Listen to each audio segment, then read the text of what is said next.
Welcome to the Deep Dive. Today, we're putting on our psychology hats, maybe our scientific goggles, to tackle something I think everyone experiences. It's that persistent, sometimes funny, often just exhausting feeling. That feeling that everyone is watching you all the time. Exactly. Like you're constantly under this microscope that every tiny little slip up, every time you're not quite perfect, it's being, I don't know, projected onto some giant screen for everyone to see and judge. Oh yeah, it's that assumption that you're the main event and any mistake is front page news for the people around you. I feel this so much. Let's paint a picture here. Imagine you're walking into a really important meeting. You need to look confident, totally put together. Right, high stakes. And then, just as you're about to walk in, you glance down and, oh no, yeah. your fly is down. Or maybe something we've all done, you try to say something super smart in a group. You're going for witty, brilliant. Yeah, and you just completely butcher a word, like total nonsense comes out instead. Mm-hmm. And that internal alarm just goes off, right? Yeah. Straight to maximum volume. That sudden wave of heat, the anxiety, you're convinced time just stopped. Yes, like the record scratches, everyone turns, and they all saw it. They all heard it. Yeah. Your entire reputation just feels like it's crumbling right there because of one stupid word or, your zipper. That deep conviction, that feeling that there's this intense, blinding spotlight just fixed on you and your mistake, well, that's a real thing in social psychology. It actually has a name, doesn't it? It does. It's called the spotlight effect. And it's basically our brain's habit of seriously overestimating how much attention people are paying to us, how important we seem to them. We think we're the main character, but maybe not so much. Pretty much. It comes from, deep-seated stuff about fitting in, social survival. But today, it often just means we're constantly anxious, feeling like we can never really relax because there's always an audience. Okay, so our mission today is to kind of pull back the curtain on this illusion. We want to get into why our brains do this, the psychology behind it. And crucially, give you some, practical ways to maybe dim that imaginary spotlight a bit. Or turn it off completely. Because the truth, when you really look at it, is actually kind of freeing, isn't it? It really is. You're the main character in your own life story, absolutely. Yeah. But for almost everyone else, you're maybe an extra who walks through the background of a scene. That's a relief, honestly. So what's great here is this isn't just like vague feelings. There's actual science, real studies behind this. Oh yeah, definitely. Rigorously tested. And to really understand it, we have to start with the classic proof. This study that really nailed down just how skewed our perception is. You're talking about the T-shirt study, right? The famous one. That's the one. It's kind of the gold standard for showing how much our brains exaggerate our own noticeability. Psychologists wanted to measure really precisely the gap between how much attention we think we're getting versus how much we actually get. Okay, so walk us through it. How did they set this up? How do you scientifically induce maximum awkwardness? Well, they did it quite cleverly. They used what they called the embarrassing T-shirt. They got college students, right, and asked them to wear these really conspicuous T-shirts. Not just any T-shirt, then. No. These shirts featured, really unpopular figures, maybe someone widely mocked at the time. Think Barry Manilow, maybe, depending on the era, or someone similar. The point was, the shirt was designed to make the wearer feel instantly self-conscious. Like, oh, God, everyone thinks I look ridiculous. Okay, so maximum cringe factor built in.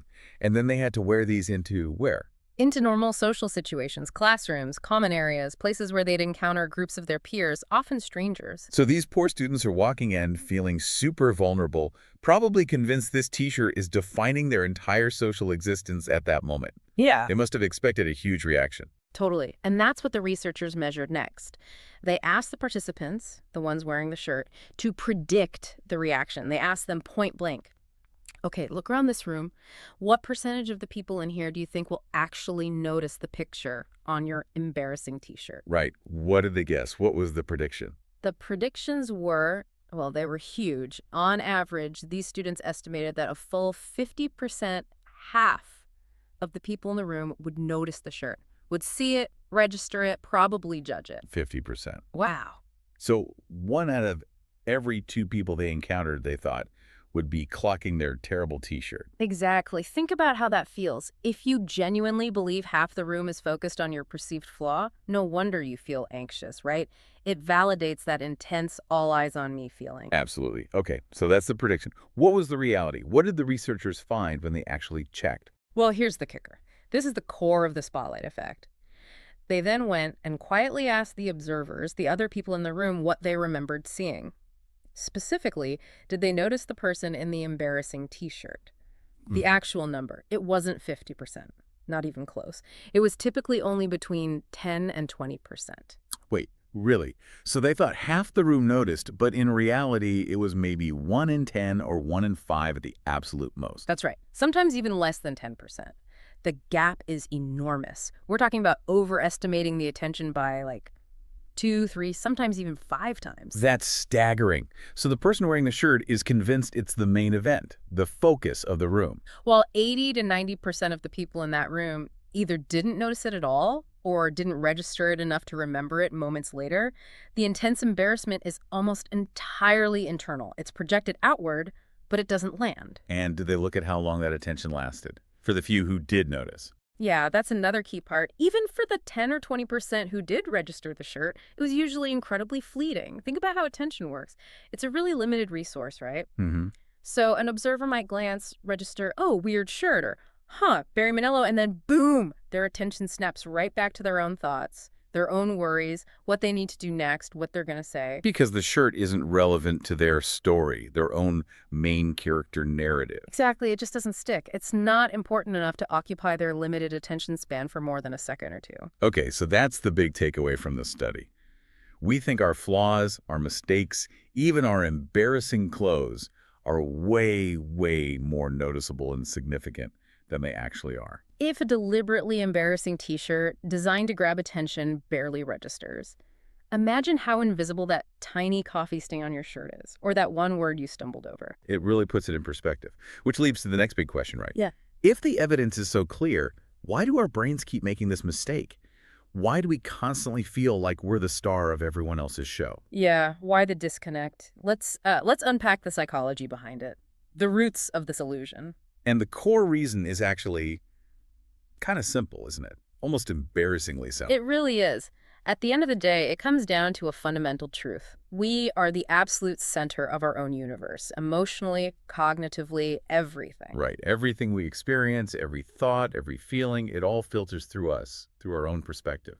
And that self-centered viewpoint, which isn't necessarily selfish, just how perception works, leads directly to the first major cognitive bias at play here, the egocentric bias. Egocentric bias. Okay, so that's not just about being selfish, but more about failing to see things from another person's perspective accurately. Exactly.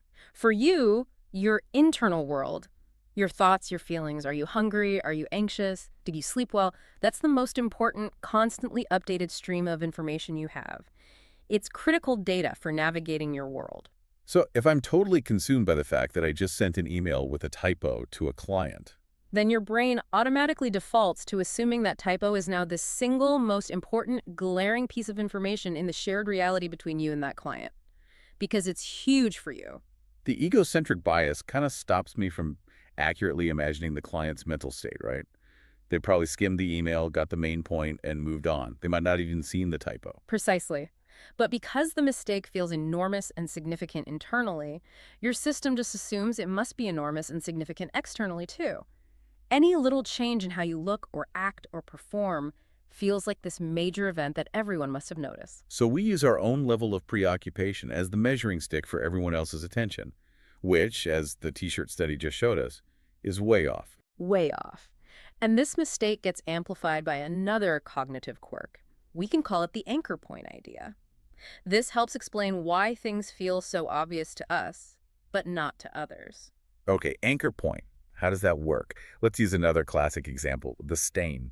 Maybe you spill a tiny drop of coffee on your tie right before a big presentation. Right. You know that stain is there. You felt the spill, you saw it happen, maybe you dabbed at it. Every time you even think about your tie, your mental spotlight goes right to that tiny dark spot. That knowledge, that direct experience of the flaw, that's the anchor. Exactly. Your attention is anchored to that imperfection because you have the inside information. You know it exists, you know where it is. And because my attention is locked onto it, my brain makes another leap. It assumes the stain must be really obvious, maybe even glaring, to everyone looking at me. But think about the audience member, the person watching your presentation. They don't have that anchor. They didn't see the spill. They weren't involved in the internal drama of the coffee incident. They're just seeing a person giving a presentation, wearing a tie. Hmm. They aren't scanning for tiny, unexpected dark spots. Right. They're likely focused on your face, your words, maybe thinking about their own lunch plans, or if your slides are clear, they lack the internal reference point, the anchor that makes the stain seem so significant with you. So it's like I'm trying to find Waldo in a picture, but I already know exactly which square inch he's in. The observer is just looking at the whole busy picture without any clues. That's a great analogy. Without that prior knowledge or context, the brain just filters out irrelevant details like a tiny stain. It doesn't meet the threshold for conscious attention or memory. We burn so much mental energy worrying about things that other people literally lack the context or the anchor point to even register properly. So you put those two together, the egocentric bias, thinking it's all about me, and the anchor point, I know where the flaw is, so it must be obvious, and boom, you're stuck in the spotlight effect. It's a powerful combination, and what's really fascinating, or maybe alarming, is how this whole dynamic has been put on steroids in the modern world. You mean with, like, social media and being online all the time? Exactly. The core biases, egocentric bias, the anchor point, they're ancient. They're baked into how our brains work. But the stage we perform on, that's changed dramatically. It's gone from a classroom or an office to potentially the entire world. Pretty much. The spotlight effect hasn't just survived the digital age, it's been massively amplified. The moment you post something, a photo, an opinion, even just a comment, your brain can easily default to this panic mode. Assuming that hundreds, maybe thousands of people are right now meticulously analyzing whatever you just shared.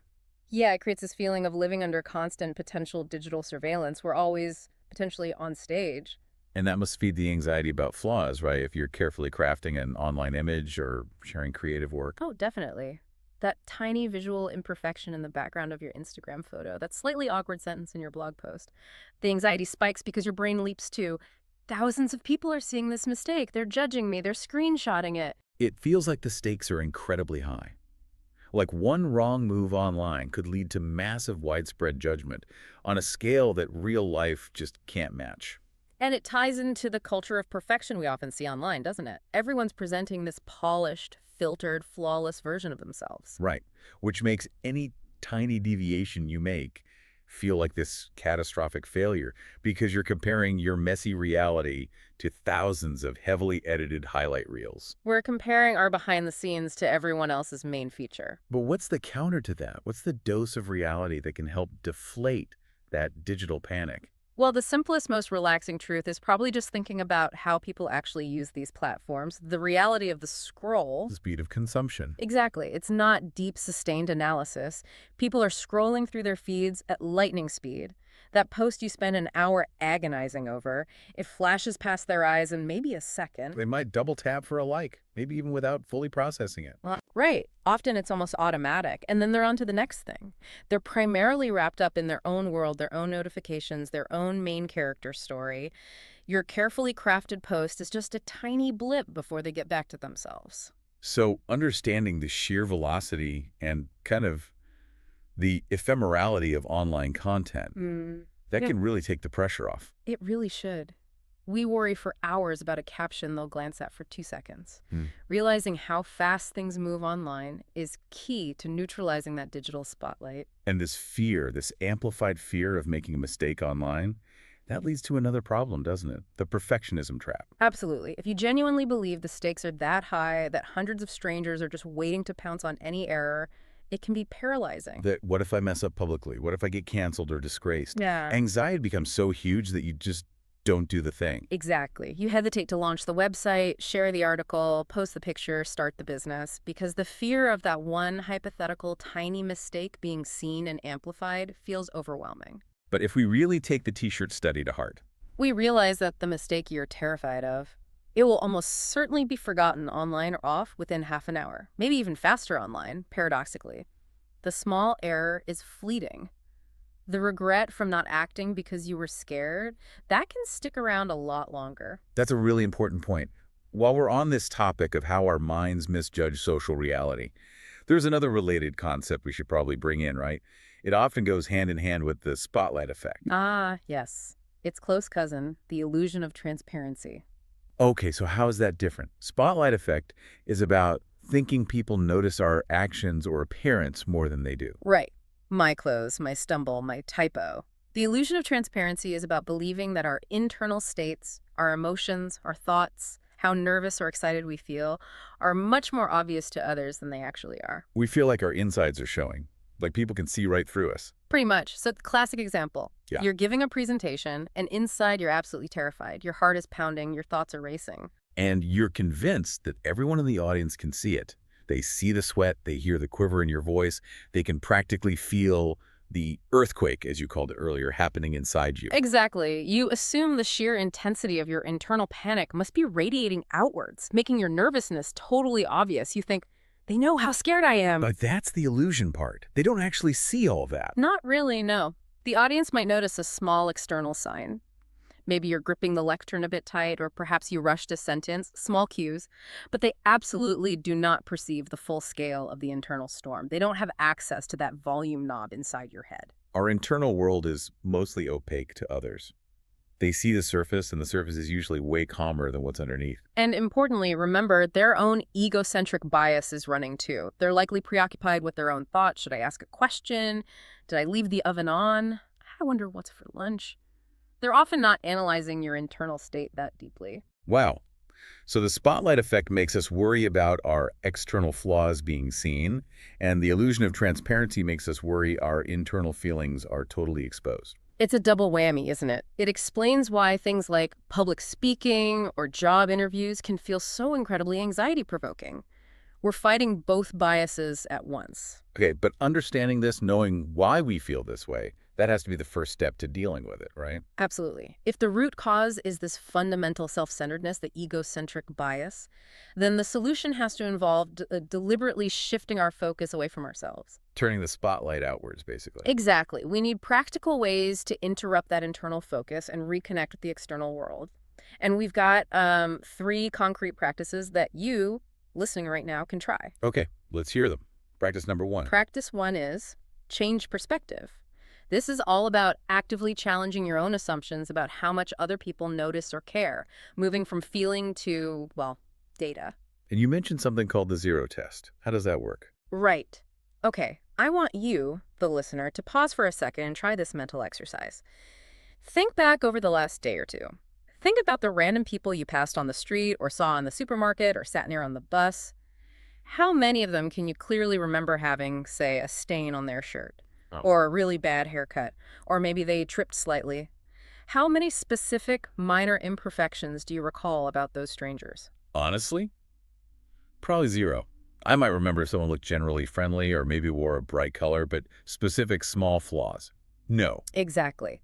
For almost everyone, the answer is 0, or very close to it. We just don't register or catalog those minor details about people we encounter briefly. Our brains filter them out as irrelevant to us. A stranger's coffee stain just doesn't make the cut. So the irony is, we're the person who walks past 10 people without noticing their flaws, yet we're simultaneously convinced everyone is noticing our flaws. We are living proof that the effect is an illusion. We demonstrate it ourselves every day by not noticing others. Okay, that's powerful. Okay. What about people we know better? We can adapt it slightly. Let's call it the 2-minute rule. Think about a minor mistake a colleague or friend made recently. Maybe they fumbled a word in a meeting, sent an email to the wrong group, forgot a minor detail. Okay, got one in mind. Now be honest, how long did you actually dwell on that mistake after it happened? How much mental energy did you spend analyzing their error? Probably registered it. Maybe thought oops for a second. Perhaps had a fleeting thought about it later if it was slightly funny, but then nothing. My brain immediately went back to my own stuff, my own deadlines, my own worries. Precisely. Maybe 2 minutes of attention, tops, right?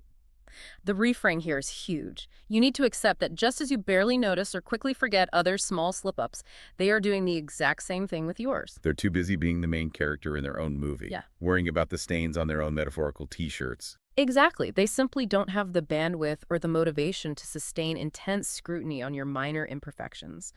Realizing everyone else is just as self-absorbed as you are is incredibly freeing.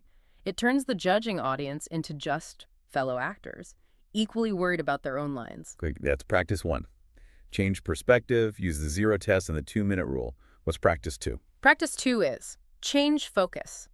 This is more of an in-the-moment technique for when you feel that anxiety spike, when the spotlight feels like it's just switched on. The goal is to deliberately shift your attention outward. Because the natural reaction is to turn inward, right? Start monitoring your breathing, checking your appearance, analyzing how you sound. Which just feeds the anxiety loop. So you need to consciously break that pattern. Force your attention away from yourself. Well, it's an actionable step. Make it concrete. If you're talking to someone and feel the anxiety rising, stop analyzing yourself and instead make a real effort to listen intently to what they're saying. Ask them a genuine open-ended question and focus completely on their answer, really trying to understand their perspective. Or if you're alone in a room feeling anxious. Look around you. Deliberately notice things in the environment. Try to mentally describe, say, 3 interesting details about the room: the pattern on the carpet, the picture on the wall, the way the light hits the window. Be specific. What's the psychology here? Why does looking at the wallpaper help? Because that anxiety spiral, I feel nervous, I must look stupid, they're judging me, oh God, I feel more nervous. It's entirely fueled by self-focus, by that egocentric bias running wild. Yeah. When you deliberately force your cognitive resources onto the external world, listening to someone else, observing your surroundings, you starve that internal loop of its fuel. You're pulling yourself out of the self-focus anxiety bubble and reconnecting with the actual external, usually much less judgmental reality. The internal spotlight dims because you're pointing your mental flashlight somewhere else. Exactly. It's like cognitive redirection. Yeah. Creates a buffer, quiets the internal alarm bells, and gives your rational brain a chance to catch up and say, hey, it's actually okay. Okay, change perspective, change focus. What's the third practice? Practice 3 is maybe the most fun in a nerdy way. It's test the lifespan of the mistake. Treat your own spotlight effect moments like mini experiments. Gathering data on our own embarrassment. Pretty much. So the next time you make a mistake that triggers that everyone saw that, feeling you forget someone's name right after they said it, you trip walking into a room, you send an email with a glaring error, mentally note, say the 2 or 3 people you are absolutely convinced noticed that mistake and are currently thinking about it, maybe even judging you for it, the ones you're sure are dissecting your failure. Got it. Identify the imaginary judges. Then set a mental timer. An hour, maybe 2 hours later that day, and consciously check back in. Ask yourself honestly, is there any evidence that those people are still thinking about your mistake? Has anyone mentioned it? Is anyone acting differently towards you? Is there any residue of that major event? And the answer, almost inevitably, is going to be no. Overwhelmingly, yes. The mistake has vanished from their consciousness. They've moved on. Dozens of other things have claimed their attention. Your huge blunder was a tiny blip that likely didn't even register significantly in the first place. So doing this repeatedly helps convince the anxious part of your brain with actual evidence. Exactly. Your anxious brain doesn't always respond well to just being told, don't worry. Yeah. But it has a harder time arguing with cold, hard data that you collect yourself. Every time you run this experiment and the mistake evaporates, you're building a case file. You're proving to yourself systematically that the intensity of your fear is almost always way out of proportion to the actual attention you received. You're essentially conditioning your brain to react less intensely over time. You're teaching it, through experience, that flaws are generally forgettable. It replaces that gut-level anxiety with rational knowledge based on your own observations. Okay, those sound like really practical, useful strategies. Yeah. Change perspective, change focus, and test the lifespan of the mistake. They take practice, of course, but they directly target the cognitive biases that create the spotlight effect. So as we kind of wrap up our deep dive here, let's bring it back to that core message, the big takeaway. It really comes down to this. Your life feels like this massive, important production because, well, you're the star, the director, the writer, the audience, all of it. But for everyone else watching, For almost everyone else, you're at best a background character, a fleeting extra in their much more important movie. And realizing that, internalizing that, it's incredibly relaxing, isn't it? profoundly. It means you don't have to be perfect.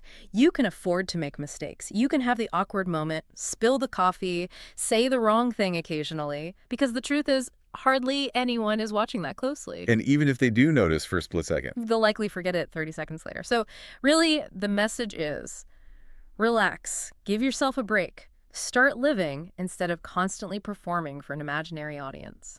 that's a great place to land. But you mentioned a final provocative thought earlier. Something to leave us chewing on. Ah, yes.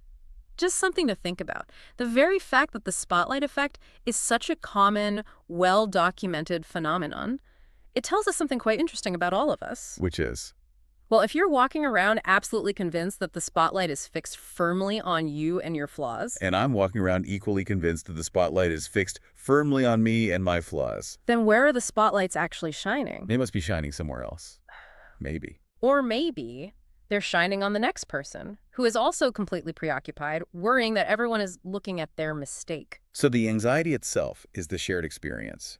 We all feel uniquely scrutinized, but that feeling of unique scrutiny is actually the most common thing in the room. Exactly. The feeling of being the only one under the spotlight is perhaps the final illusion. We're all just actors worrying about our own performance, largely oblivious to the fact that everyone else on stage is doing the exact same thing. That definitely gives you something to think about. Thanks for diving into this with us. My pleasure. It's a fascinating and thankfully solvable quirk of the human mind.